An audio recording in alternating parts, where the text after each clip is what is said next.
We turn now to the Trump administration's attempt to illegally deport as many as 700 Guatemalan children in the dead of night over Labor Day weekend. The move was temporarily halted at the last minute by a federal judge. The National Immigration Law Center filed an emergency request to stop the deportation flights, arguing the children who arrived in the U.S. without their parents would face harm and abuse if they were returned to Guatemala. Many of the children are now living in shelters and foster care. One 10-year-old said in a court filing, quote, "I do not have any family in Guatemala that can take good care of me." A 16-year-old said she faced, quote, "threats against my life in Guatemala," saying, "If I'm sent back, I believe I will be in danger," unquote. Over the weekend, some of the kids were loaded onto planes that waited on the tarmac in South Texas. U.S. District Judge Sparkle Suknanan said she was awakened at 2:35 a.m. to address an emergency filing from the children's lawyers who warned the flights might leave within hours. The judge held a hearing Sunday saying, quote, "I have the government attempting to remove minor children from the country in the wee hours of the morning on a holiday weekend, which is surprising," she said. This all comes as the Trump administration insists it's reuniting the Guatemalan children at their country's request with their families who sought their return. On Monday, Guatemala's president said his country's ready to receive the unaccompanied children. For more, we're joined from McAllen, Texas, near the U.S.-Mexico border, by Efrain Olivares, an attorney representing the Guatemalan children. He's vice president of litigation at the National Immigration Law Center.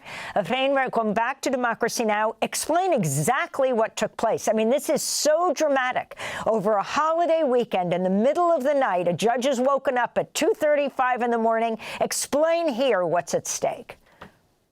Thank you. Good morning. Thanks for having me. That's exactly right. We started hearing rumors that there were plans to remove Guatemalan children in ORR custody, in the custody of the Office of Refugee Resettlement. These are unaccompanied children who do not have a parent or a guardian with them.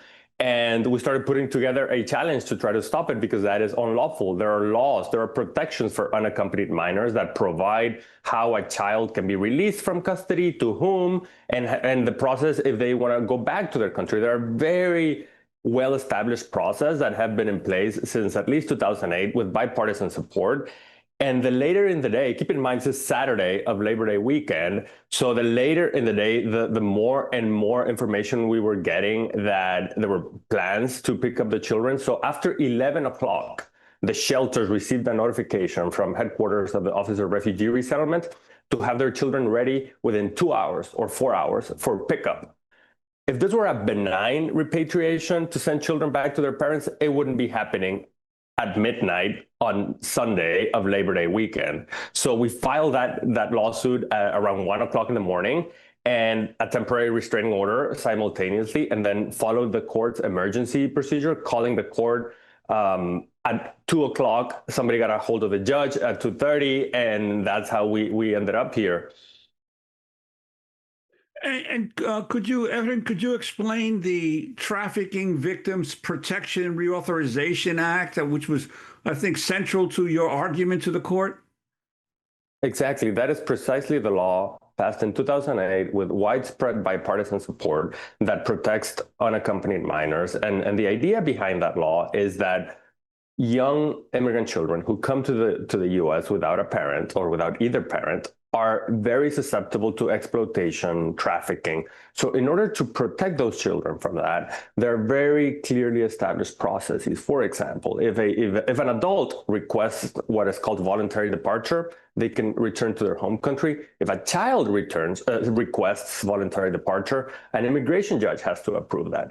A child advocate has to make a best interest determination to ensure that returning the child is in the best interest of the child, does not place the child in danger. If the child is what is called of a tender age, there's additional protections so that an assessment can be made, presented to the immigration judge, and only then does the judge allow that to go forward. And then there are procedures also to make sure that there's somebody back home to receive the children, a proper adult, government authorities. This does not happen in the middle of the night in a rush without informing anyone. Poor children, right? They were woken up in the middle of the night, put in a bus, taken to the airport, and were there for hours not knowing what was going to happen to them. Luckily, the children were not unlawfully deported. We have 14 days to properly look at the situation and then determine the next steps. And where are these children now? Were they returned to the shelters where they were being held? They were. All the children who were on those planes are now back in ORR custody, according to the government. That's what the government has reported, and we have confirmed as much. And Efrain Olivares, can you give us a more complete description of who these kids are, where they are throughout the United States? We have plaintiffs in Texas, in California, Pennsylvania, New York, and the class is nationwide of all unaccompanied Guatemalan children in ORR custody. They are in shelters all over the country, right? Florida, Louisiana, Nevada, Arizona, there's Chicago, all over the country as this happens, right? That is normal. So, and they vary in age from at least 7 to 17.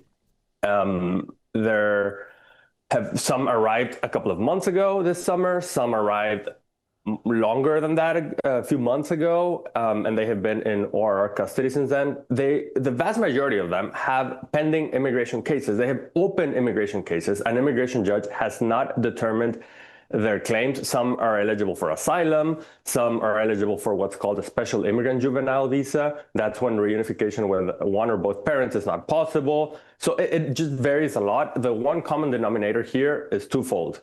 They are all children and they are Guatemalan. And your response to the Guatemalan president, Arevalo, saying that they're welcome to come back to Guatemala, what the children are saying about returning, and whose custody they're in right now in the United States?